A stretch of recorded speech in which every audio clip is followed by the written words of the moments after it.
Welcome to the Club Connection on Woburn Public Media. I'm Brendan O'Brien with Katherine Roscillo, and today we're welcoming Lieutenant Governor Tim Murray to our city in the Boys and Girls Club of Woburn. Good afternoon, Lieutenant Governor.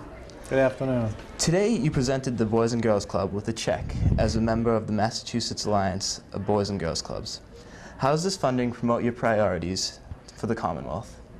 Well, as I said when I presented the check to the club, to all of the people gathered, the kids and the adults who serve on the board and the staff, that I asked the question of how the money that we're bringing today comes from the State House, but where does the money at the State House that we get come from? We have a $27 billion budget, and one of the kids said taxes. Well, one of our jobs, the governor, myself, and the legislature, is to try to prioritize how we spend those tax dollars. What are our priorities? Clearly, investing in young people and in programs like the Boys and Girls Club here in Woburn and around the state are a priority, because not only do they give young people an opportunity for recreational, athletic, arts and crafts and relaxation time, but they also provide structured settings to support what goes on in our schools with academic supports, character and team building. And so the Boys and Girls Clubs are a good investment, and clearly investing in our young people is a priority, and we're happy to be here today. We have heard about your boxing match for the Boys and Girls Club of Worcester. Could you please tell us a little something about that? Well, I think it was probably 4 or 5 years ago. Worcester has just, where I'm from, and I was, before I became the Lieutenant Governor, the Mayor of Worcester, just this past year, a brand new Boys and Girls Club facility in Worcester was built. And part of the efforts to raise money for the club, they wanted to continue to have a boxing gym. And so they created a so-called celebrity boxing match, and they asked me to box another city councilor.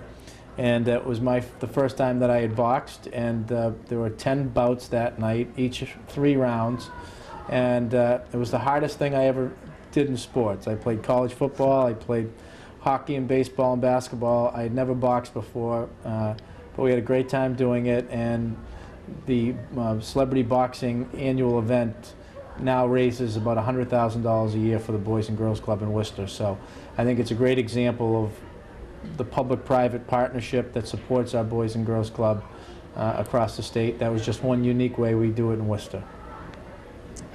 Now, we read that you recently adopted 2 daughters from Guatemala.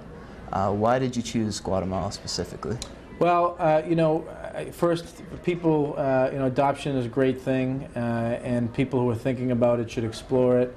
There's different options as to how people might want to adopt, and really it's kind of a personal decision what they think's best for them. There's domestic adoption, open adoption, closed adoption, international adoption.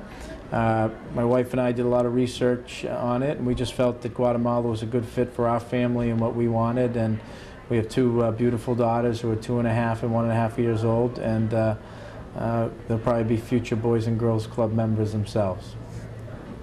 Who would you consider your personal role model? My personal role model? Well, certainly, as I've become a father, I appreciate a heck of a lot more what my parents were able to do for us. So I certainly think my parents, my dad is retired school teacher, history teacher, my mom is a retired nurse, and they raised 5 children and sent them all to college, and few of us went to law school. So I would say my parents, each and every day, and how they raised us are probably my most important role models. But I've had a lot of great coaches and mentors, and again, that's what a great thing about the Boys and Girls Club. There are a lot of mentors and people who can give you some advice and guidance on different things, and some great teachers over the years, and great people in politics who've mentored me. So my parents first and foremost, but I've been blessed with a lot of good people over the years who've given me advice, guidance, and direction. What would you say the best and worst aspects of being Lieutenant Governor are? The best aspects and the worst aspects? Well, I mean, one of the best aspects, and why I've enjoyed being in government, I was a city councilor.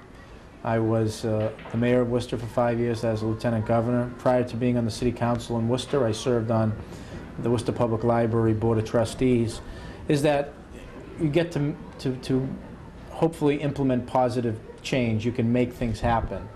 And as Lieutenant Governor, you have a chance to shape policy decisions, make decisions about how money is spent. So that's what I enjoy. You can make a difference. You can make things happen. You can bring people together to solve problems, and meet challenges. And that's what I enjoy about government. One of the negative aspects of it, it's very time-consuming. Your life becomes very public, but that goes with the territory. And I've enjoyed it. I've been in elective office now nearly 10 years, and have really enjoyed the opportunity to make a difference, and personally am honored that the citizens of this state have given me this opportunity, and we're just working hard every day to try to get things done. When you're finished in office, what would you like the people of Massachusetts to remember you by?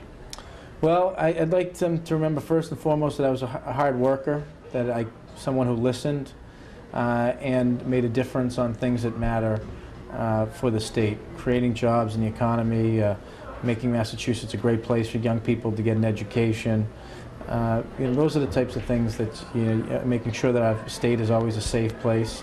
Those are the types of things, they're basic things, sometimes things we take for granted, but they really make or break the quality of life in cities and towns across the state, cities like Woburn or Worcester.